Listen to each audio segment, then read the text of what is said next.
Намираме се пред клиниката за изкуствен интелект на Халден, Норвей. Нашия партньор от Smart Innovation Norway ни покани на среща, където ни презентираха и обсъдихме възможностите за кооперация между България и съответно нашия регион, Черноморието, и норвежки фирми и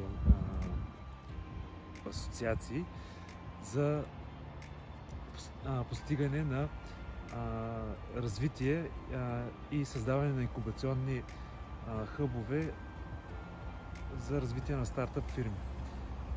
Аз като представител на фирма намерих много нови идеи, както и посока, в която трябва да се развиваме като общество. Общо взето Норвегия е световен лидер в sustainability, т.е. опазване на околната среда, ресайклинг и изкуствен интелект.